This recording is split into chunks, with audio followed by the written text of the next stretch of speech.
So, this is our Guilty Better Maintenance item, item 8. Report your maintenance act dated 23/30. I've just been playing Jason Langbox. We've got the ETOP outside the meeting at 8 o'clock, and it started at 7. That was a police bit. People lose interest by 7:30 and anyway, we have a bit more of an audience. I know you're complaining about your public wasn't present at the last MA committee, but you've got a few more here tonight, thank you. If you want to introduce the usual report, we have the current priorities, the work that's been ongoing, the data, and then we have the recommendations which we discussed later on. So over to you, Jason. Okay, well, good evening, everybody. For those who don't know me, I'm Sergeant Brand. I've got Inspector here, so I acted up for a few months over the summer. So a little bit of pantomime to stop. He's the Inspector, and not just a member of the audience, not just a member of the vaunted audience. So, just very quickly, I'll just talk about the team. Obviously, my personal feelings are it's very important we've got stability within neighbourhood teams and a decent tenure to give people the opportunity to sort of learn the geography, the people, and the problems of a particular area. We've done very well on the North team in having consistency over the last few years. There was a question mark over funding for PCSOs over the last 18 months or so. That's now been resolved for the time being. But the knock-on effect of that was that we stopped recruiting PCSOs and we started losing PCSOs by natural wastage, which was, I guess, a sort of preemptive cautionary measure so we didn't have to start making them redundant. Which meant that we got down to the lowest number of PCSOs we've ever had during the summer. We've since started recruiting again, so we've got 2 new PCSOs who've joined the North team over the last 3 months, and both of those are now independent and are policing East Chesterton, which seems a recruitment ground for police officers. So the majority of East Chesterton PCSOs end up going to the police itself. And we've got another one due, well, I believe it'll be out on the streets in February time. So our numbers are going back up, and we remain with 3 PCs and my good selves going about doing the practical work against the criminals. So moving on to what our current priorities are, decided at the last meeting, continuation of the work against drug dealers. This is primarily Class A drug dealers, but also against anybody selling controlled drugs illegally. A situation which could easily escalate and attracts other potential more serious criminality. As an organisation, we're putting more resources into this and linking with other forces, the Met being one. Secondly, continue the work to support the 20-mile-per-hour limit, to assist in embedding it in local culture, and I believe that became, we had a vote on it, we discussed it, but that actually became sort of general road safety, which encompassed the 20-mile-per-hour limit support. And then finally, addressing cycle crime and anti-social cycling. Now, we had a big to and fro argument about the wording of that and exactly what it should mean. But in a nutshell, we've looked at the best of both worlds in stopping people stealing stolen bikes, recovering stolen bikes, and people who are riding bikes whether they're stolen or not, badly. So, combating drug dealing in the North area, we continued with our proactive work, targeting Class A drug dealing. In October, an organised group was taken out in the Victoria Road area. They had drugs on them and somewhere in the region of £3,000 in cash. That was a gang of 4 people. There was one lad who was doing the running, another couple who seemed to be sitting there with looking after the money, and I guess the mother load of drugs before they dealt it out, and a young lady who was hosting them. It was her flat, and she was allowing them to stay there. So that's an ongoing piece of work, but quite successful. We then did a warrant in Icebell Close with an address that's attracted a great deal of antisocial behaviour, as well as a lot of, sort of drugs attention over the years. And we arrested a householder there, a tenant there, for allowing the premises to be committed, and a male up from London who had drugs and cash. He appeared to be in the process of unwrapping the drugs as we came through the door. And he was also wanted on suspicion of a knife attack in Camkin Road, which some of you might be aware of. It was quite a big incident where we had armed police around the shops in Camkin Road. So these are very good examples of our work over this period. We've also had 4 persons given custodial sentences from our work in the previous period. The whole process does tend to be quite slow. It was interesting, I heard on the news today talk about police bail and the length of police bail. But when you consider the work that the courts expect us to do, and which often the defence demand of us, in terms of looking at the forensic possibilities around the drugs, the packaging, the phone work, getting authorities to interrogate people's phones, etc., etc. It does take a long time, and often we have to re-interview on quite a regular basis. The people that we've got on bail are in prison for other offences when they should be returning to us, which creates a further hitch in the system. So some of the bail dates do drag on a bit. Once we've actually got them charged and off to court, often the court cases go on and on and on, with the defence demanding various bits and pieces, and then the Crown Prosecution Service coming back and asking us to do further work on it before they go guilty. Not always. But and then the court case themselves is a system at the moment in court where, rather than sort of like fixing trial dates, they're looking for free slots, and if a slot becomes available, they're giving you standby warnings and getting something like that. So it does drag on a little bit. So it'd be nice to be able to say, you remember what I talked about last time? Well, this is what happened to me in court. Unfortunately, it's more, this is what happened 18 months ago, and this is what happened in court. So whilst we've been enforcing the law and disrupting criminal activity, we've also sought to safeguard vulnerable local residents, whether they be addicts or otherwise, who are preyed upon by these gangs and are or vulnerable to exploitation. This is through the use of practical measures such as the provision of alarms and supportive measures such as partnership work with housing providers. So quite clearly, these gangs of drug dealers, when they're coming up here, they're identifying people who sometimes have mental health issues or have addiction issues. They're basically waving drugs under their nose, which is unfortunately too much for them to turn down. Once they're embedded in these properties, they often are intimidating people or bullying them. Not always, I hasten to add, but so we do very much look at we explore safeguarding, and even with some of the youngsters who are coming up and dealing with these drugs, we look at whether they're being coerced into doing it and if we can do anything to support them, as opposed to just saying, right, off to prison you go.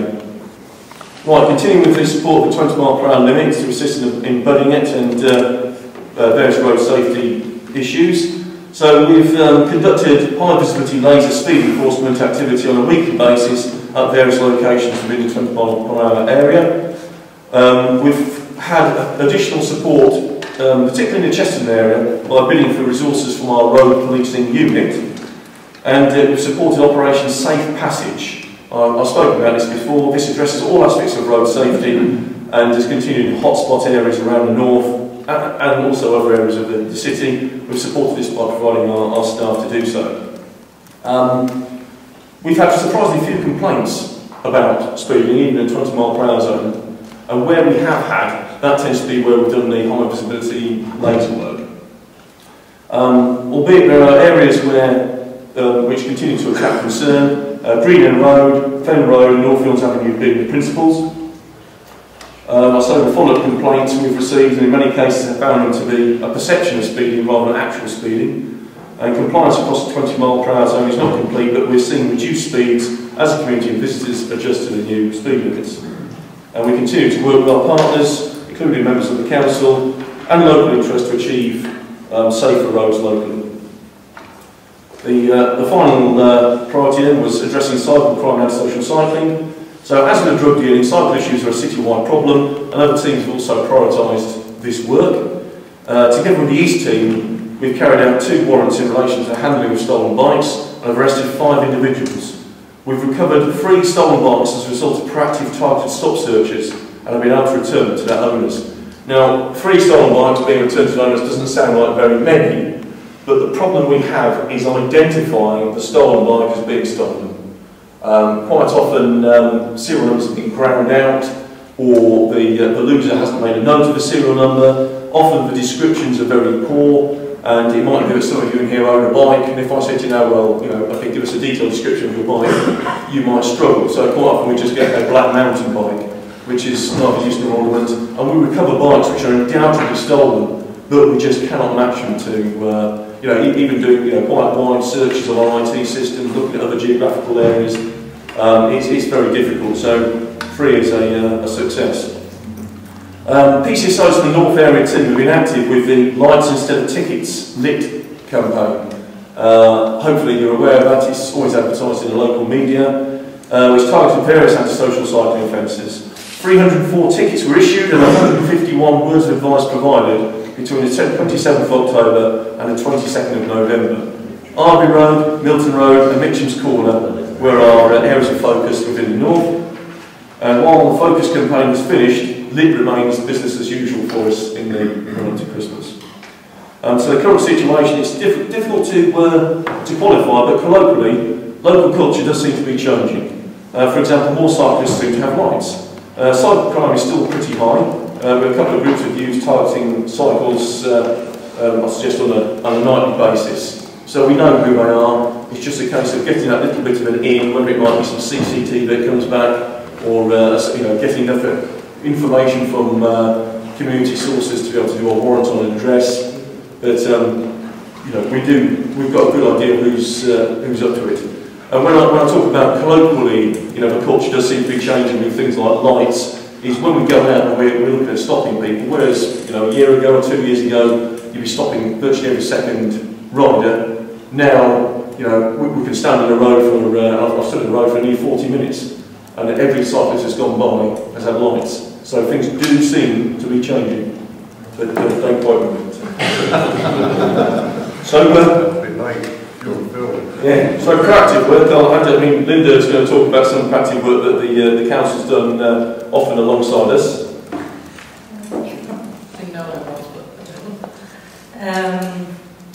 Yes, the ASB team has been out and about, and particularly, I think, having good residential meetings in King's Hedges. But we do have a big communications plan. We are doing that all over the place. Just some are more active than others, and some we get the residents seem to be more involved. A lot of the time it's to do with whatever issues are in the area, so it kind of ebbs and flows. We do work really closely with the police around where there are drug issues and where there are convictions, and we will work on evictions, obtaining eviction orders where there have been council housing or council accommodation used for illegal purposes such as drug dealing. That's basically what's been going on all the time. We work with the police on those sort of areas. I suppose the other thing I just want to highlight, there are a couple of issues in the environmental section around where needle fines, quite large needle fines. I just want to reassure people that there were no risks to the public with the needle fines. And also we've now speeded up the whole process whereby if there is a big needle fine, immediately that's reported by the finder of the needles, the rangers or the environmental health people. That's reported to the Drug and Alcohol Action Team, and immediately some action will be taken around trying to identify who's left those needles and educating them to dispose of the needles safely. And there's a campaign called Bin the Pin, where we use a sort of carrot stick around the exchange of needles in order to get people to dispose of their needles in a safe way. Okay, so moving on to a bit of commentary about what's been going on then. Hopefully you've all had sight of the latest crime figures. So it's pleasing to see that the crime figures look very good, with most types falling again. In particular, it's great to see the number of burglaries has reduced in most wards, and doubtly the fact that it says many of our principal burglars, but there are 2 individuals in particular who've been locked up, and the impact of just those 2 going away is quite considerable. One particular burglar that's been in prison has been active in the North area. This should have a positive impact as we move forward. That said, we cannot afford to be complacent, particularly obviously with the darker nights, which normally signal a rise in this type of crime. So we continue to target and disrupt those who are known to be engaged in burglary. Violent crime is also down after an apparent rise over the summer. You might recall that the figures over the summer caused some alarm throughout the city, and you know, at the end of the day, we tried to match that against figures that A&E had about victims of violent crime. They said they were seeing no rise. So the general assumption is that's the way we recorded things. So we received recording less antisocial behaviour, and I guess we're recording about a sort of like minor public order and minor assault, so common assault push, for example, as opposed to ASB. And despite a warm autumn and the passing of Halloween and bonfire, ASB has also remained stable. Class A drug enforcement and disruption activity continues as various groups continue to establish themselves across the city. Cybercrime is another area that remains worthy of police focus due to its volume. However, we will concentrate our policing activities on safeguarding and focusing on those who are at threat, risk or harm to themselves or others. Just as a sort of footnote to some of this, I've been asked at previous meetings to try to give a breakdown of the drug-related crime. I have tried, and I'm no IT expert, and we have many systems, IT systems within the police, which I'm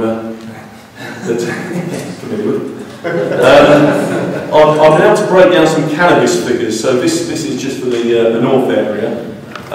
So the crimes for the North area for the last period were 2 crimes for production of cannabis, 1 for supply, 7 for possession, and 4 for possession of intent to supply. I wouldn't say they're 100% accurate because I feel, you know, we've actually achieved a little bit more than that. It does seem to be heavily weighted towards possession, but then if somebody's smoking cannabis in public, it tends to attract attention, even if they've got it in their pocket. So it's quite easy, and of course we don't have any discretion other than to deal with it by means of a crime, so it's not like we're targeting people who've got small quantities of cannabis or for that matter any drug. It's just incidental to the work that we do.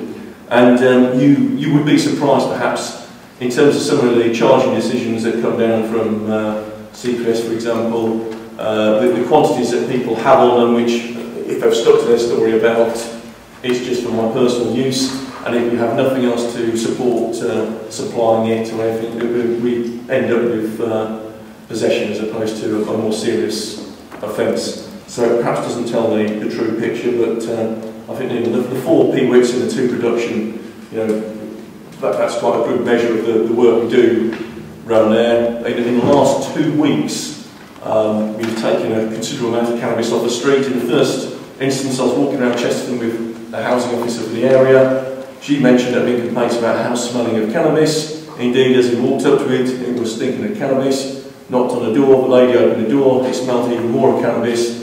And the 3rd bedroom, I'm not sure where she stood with the bedroom tax, but she was getting her money's worth out of the 3rd bedroom, which was set up with tent and lights, etc.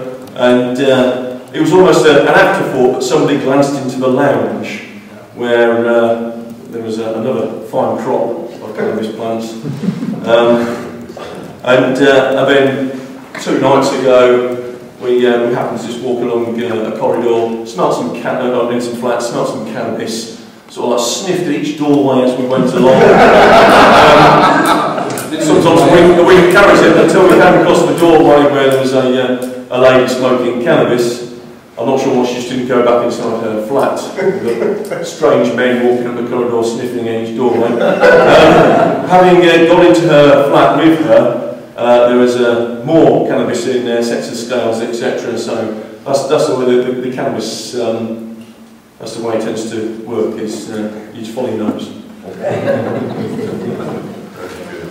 Right. I guess questions?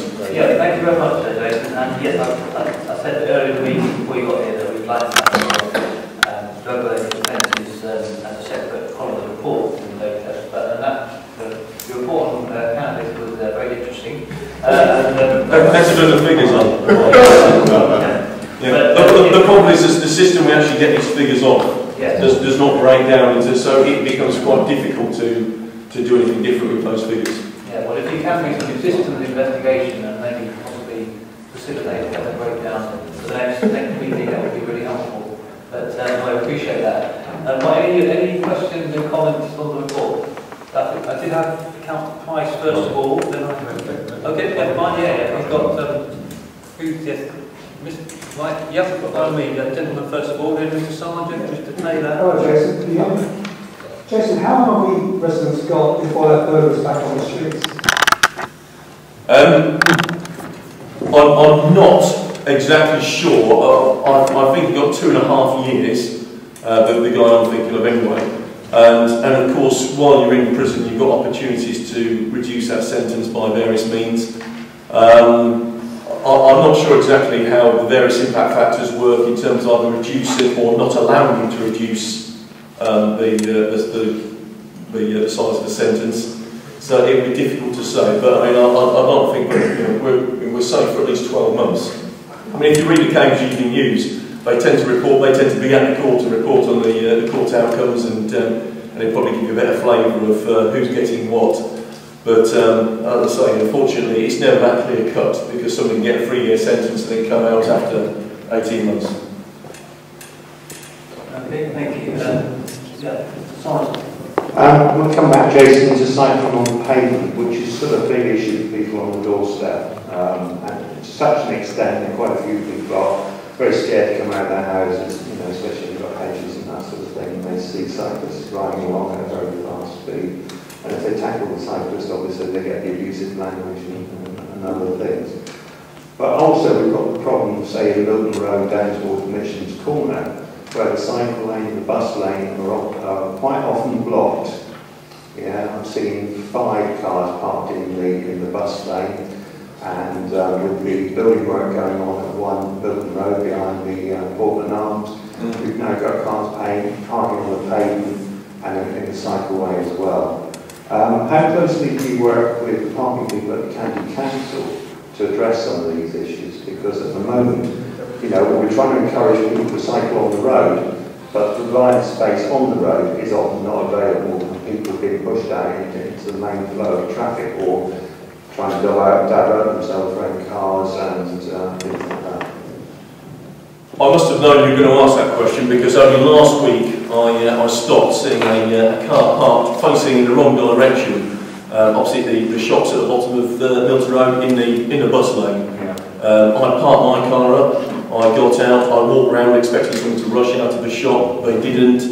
I started using my radio to check who's the car. I wasn't making a note of it, and a traffic warden came by. So he was obviously patrolling the area, so I said, could you ticket this car, please?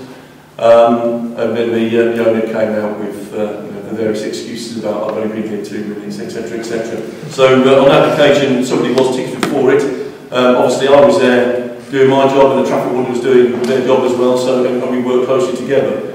Where we do need to work closely together, we do, but often it's more effective to work independently. Including we see traffic wardens as they seem to be, in terms of patrols they seem very proactive. I've seen them out on bikes before and on mopeds before, covering the north area. I see them on a regular basis while I'm patrolling. And of course, if they require our support, I'm sure they'll contact us or speak to us directly, but we always look to be in the same areas. In terms of that particular spot, we've flagged that up time and time again as a road where perhaps we could do better to design out the problems. I know Ian Manning's done quite a lot of work on this. Some of the junctions there are woefully inadequate. There's this sort of swapping from pedestrian to cycle lane to road and you've got the bus lanes as well, just to confuse things. It was quite a busy part of town. So it is very much a work in progress. You heard me talk about us focusing some of the work we've done on road safety and cycles, and that was the area. So hopefully those two points are answered. Okay, thank you. Now, Mr. Taylor. Okay, so when someone who's served a sentence for burglary is released, how good are the prisons and probation service at telling you when they are released and where they've been released to, what their address is? Do they proactively give you that information? Yeah, absolutely. And one of the first things we do, we've got a unit called the Offender Management Unit. They look to pick these people up, these individuals up straight away, go around, visit them, sort of set out the groundwork, where we're going to be in terms of visiting you on a regular basis. If they do require support, we've got a facility to provide them some support as well. It's a multi-agency unit, but yeah, they get visited. So the ground rules are laid out with them immediately. If they need support to try and stand straight and narrow, they're provided that support. So yes, we work quite intensively with them in a multi-agency way to try to stop them from reoffending. Excellent, thank you. Can I ask another question on the statistics that you get when you are about to set these policing priorities? There are a lot of things I think you don't get. You are not told about injuries that happen and harm that happens in the area. You also don't have information on incidents that happen on the roads, and you don't have a breakdown of violent crime into things like violent crime that is strangers on public places versus domestic violent crime. Now, all the area committees seem to be asking for the same kind of things in terms of better information, and I understand this has gone to the secret area chairs meeting, and there's been some feedback at other area committees as to what's happened in those meetings, and it seems that the same things are being said. One is that you can only get a better report if all the area committees want the same things, and I think you all do seem to want roughly the same things. And the other reason for not improving the reports is that some of this information, such as that on injuries and things like when ambulances are called to crime-related incidents, is available citywide at the Community Safety Partnership. But I think that's not a reason for not providing it here. That's a reason for providing it here because it shows the information is available, and the Community Safety Partnership also gets the violent crime breakdown. So that is available. You could have it. You could set better priorities. If you set a priority and manage to get the police to reduce the amount of injuries and harm in a quantifiable way in the area, you would really know that you're impacting positively on the lives of people in North Cambridge. Okay, I think we've got Councillor Manning wants to specifically respond to that, but I'll get that quite myself. But just a suggestion that the County Council has recently successfully bid for 100 and something thousand of funding to do open data project, or to support open data, which is not supposed to be just for the County Council, by the way. We do include other partners like the police. So I'm having a briefing on that at some point in January, which I expect to. So it might be that I could take it up through that, rather than worrying about going to the various area committees, and some of that funding could possibly, I don't off the head, but could be directed towards working with whoever, whichever one of Jason's colleagues would be the relevant person to try and get to data or just publish for open data. So for anyone who's not aware of open data, just basically means it will be available by default on a website somewhere and you can get it without needing to come to an area committee. So that might, I'll take an action to do that, Chair, and it might solve that problem. Okay, I think I would say something about trying to work along the same lines and trying to coordinate information if possible. So by all means, copy me in, I will perhaps talk to police and other agencies about that. Okay? Yes, question here.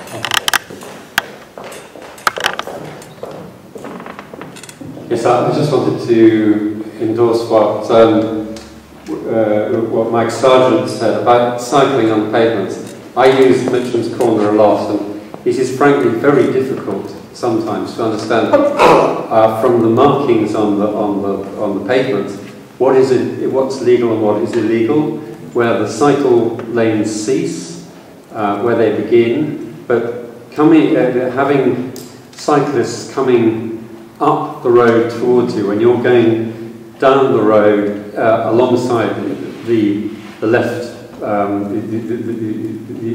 the right, when you're going down with the traffic, to find cyclists are coming up the pavement towards you, it's got to be wrong.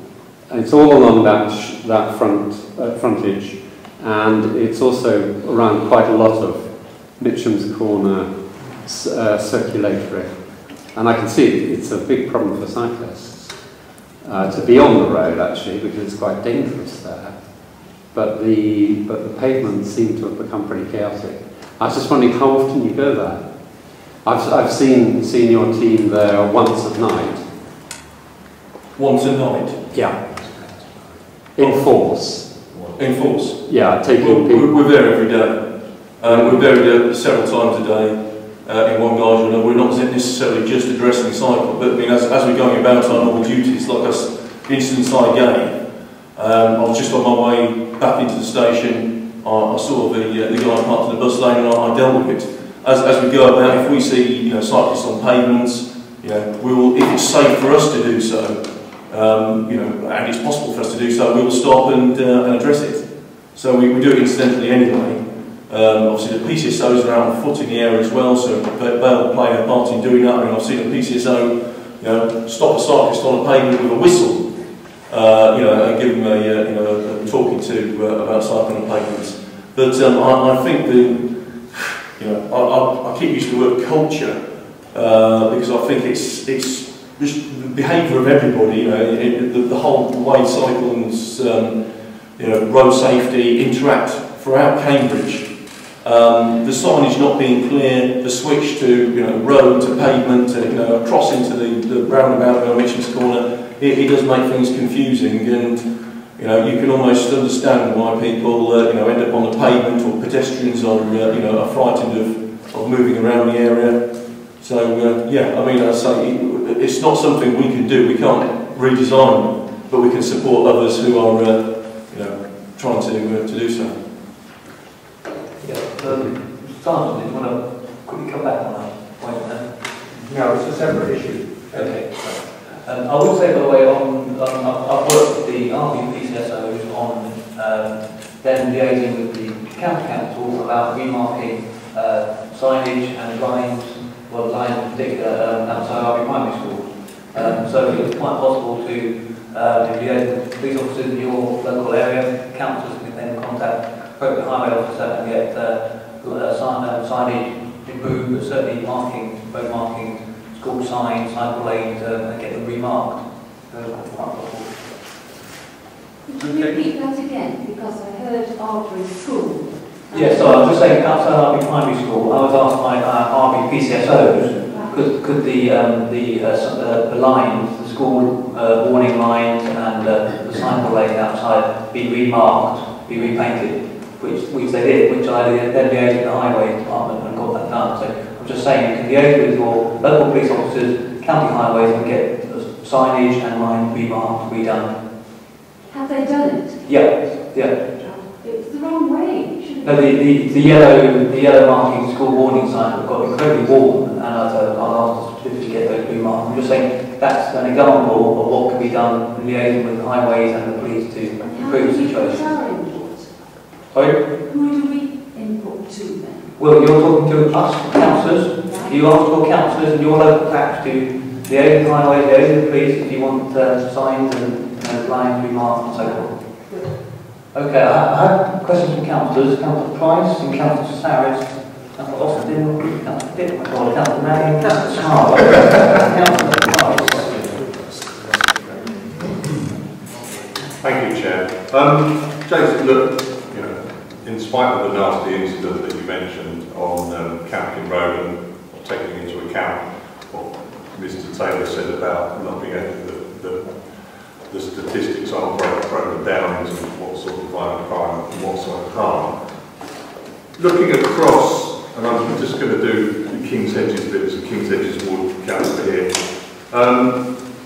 There are encouraging signs in that the only thing that's really increased since last year is the theft, I say only, is the theft of cycles.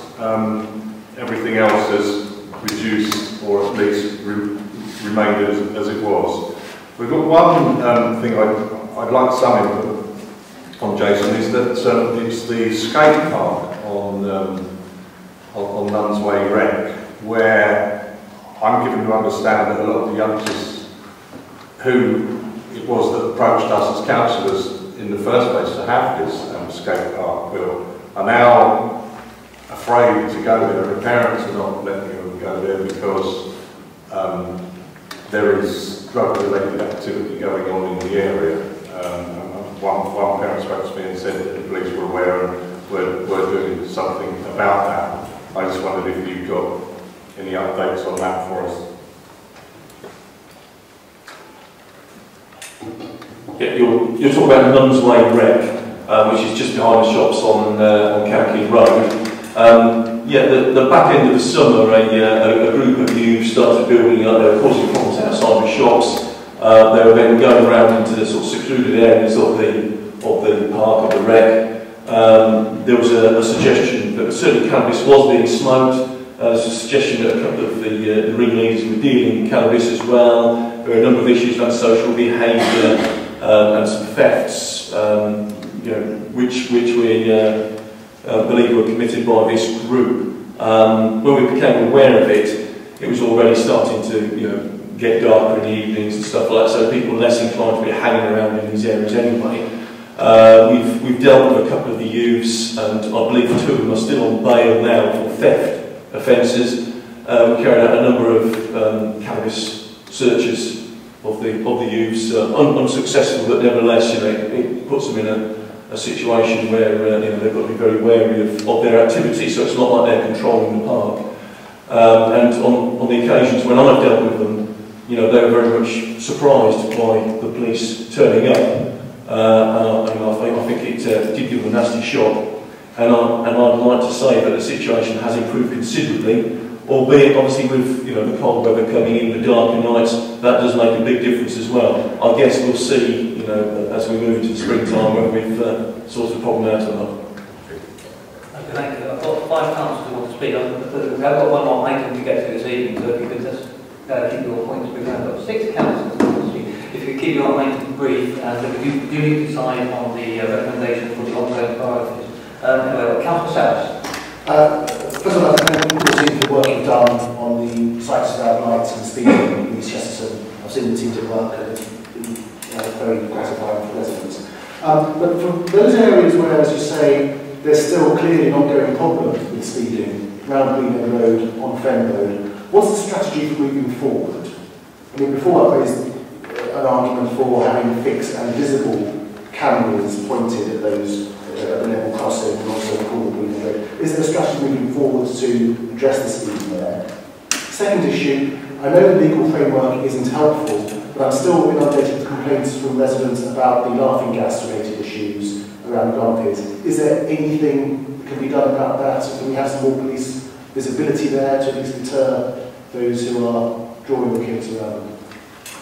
Well, hopefully you've seen increased police visibility.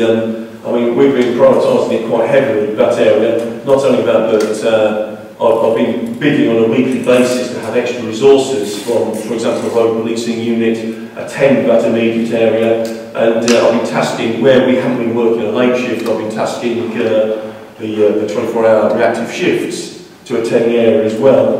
And the problem, obviously Grumpers is the obvious spot, and we seem to have displaced the problem to the garages in Dundee Close.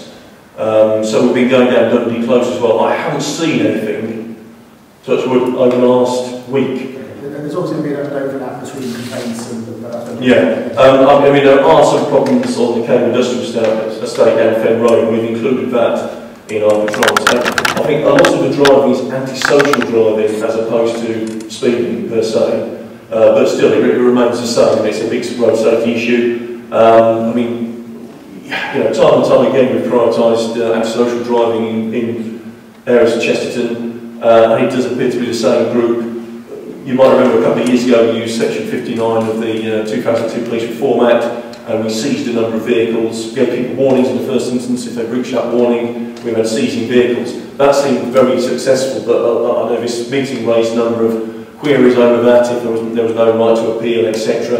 If a problem gets to an extent where we do need to start using that again, I'd be quite happy to use that again because it was very effective, and it's pretty much the same group of individuals causing the problem. Okay, thank you for that. Councillor Austin.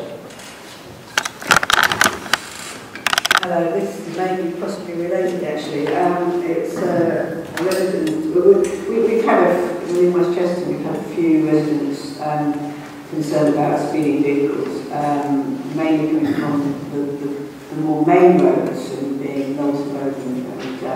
Chesterton Road. But this one in particular is late at night. There's 3 or 4 cars which seem to be playing around, revving up and speeding out corners and screeching brakes and things on Carlton Way, Cockerell Road and Topham Way. I don't know whether you're aware of this, but I do have some information that says there is an identifiable number, so I can talk to you about that later. But whether these are all related to the same incident or separate ones, I have no idea. I know this is the first I've heard of it, so I think it's the separate. Okay, thank you for that. Councillor Pitt. Yeah, I want to start by saying a thanks to you and your team, because actually these figures look pretty good and keeping most things, at least keeping them on a level, and many of them looking a lot better, except for one which I'll come on to in a minute. I think especially given, as you pointed out before, what a warm autumn it's been, we would expect to see a spike in ASB, but it hasn't. I think well done to everyone involved in that, and especially your team on that one. The one that's the opposite though is cycle theft, which has taken a big spike. And I'm just doing, as a maths teacher, I tend to do this, some back of the envelope calculations. And it's about 1/3 of crime in West Chesterton and 1/6 across the North area, and that is a lot. So I just wanted to support keeping that as a priority. And I'd like us to try and avoid diluting it down, if possible, because we want to make sure that we address the 1/6 of crime. I mean, it's increasing, and it's gone from 1/8 to 1/6 year on year, and in general things are going down, so it's a real anomaly. The other thing is, I just want to say a big no thank you to you for introducing me to the word P-whips. I thought twocking was the ugliest word I'd heard before, but now it's got a rival in P-whips. I'm trying desperately not to make a joke about, some of my children at school. I'm going to stop there before I do, anyway. Okay, thank you, Councillor Pitt. Councillor Smart. Thank you, Jason, for that presentation and the work you've done. Really good, thanks. I've got 3 things. I'll try and be brief, Sharon. Yes. So the main thing I'll say first is on the recommendations, we've got 2 there. I think there might be space for another one, perhaps. 3 is normal. 3 recommendations. Okay. So anyway, the one I was going to suggest is something I know has gone on for years, but it was brought up in the social behaviour meeting that Louise Warbank, the City Council officer, ran, which is very good in King's Hedges in the autumn. And residents were concerned about people drinking in the hallways of blocks of flats and basically just antisocial behaviour, making noise and such like, and mess and all of that. And I think that sort of thing can be part of life people's lives. And I was good to hear earlier you said about you're in the hallways and walking outside. I don't know if you did go inside much, where you can sort of look from outside, but I think that could be a priority perhaps for the area to sort of address that problem. And my other 2 points briefly are just a question on, you said about you looked at the 20-mile-per-hour speed limits and you had people go out looking at that. Are they going with sort of nighttime times? Because what I hear from residents is that you get speeding late at night, and that's a problem.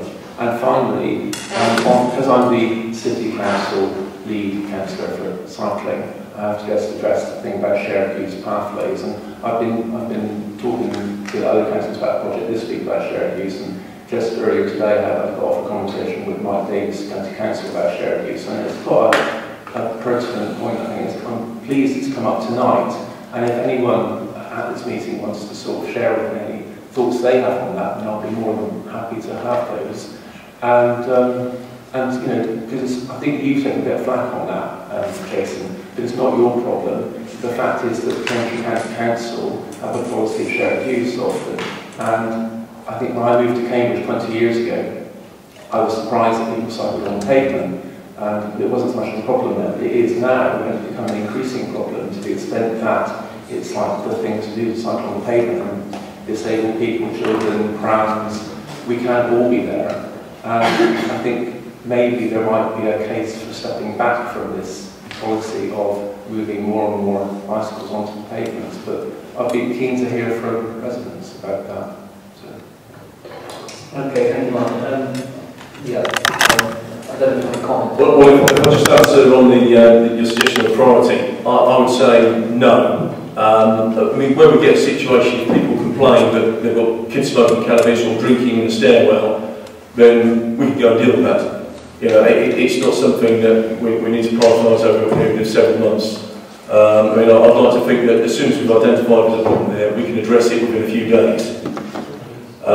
So I don't think it's worth diluting the other suggestions, you know, for something we can deal with just as our everyday business.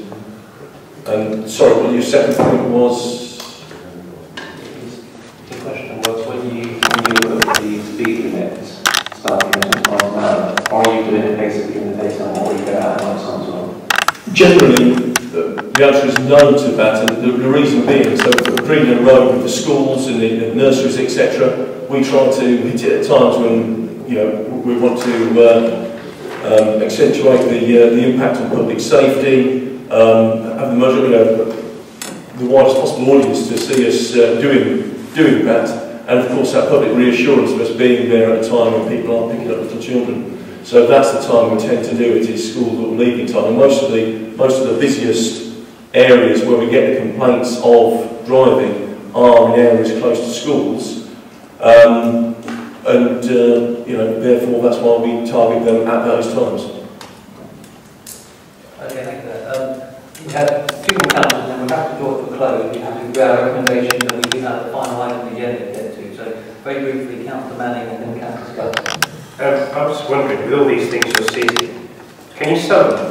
I mean, the bikes would be the obvious one to fund the police project. I'm guessing you can't sell cannabis unless you're selling it to something. Just a different question, but it's a serious one. Can you, the bikes you can't retain, can you sell them?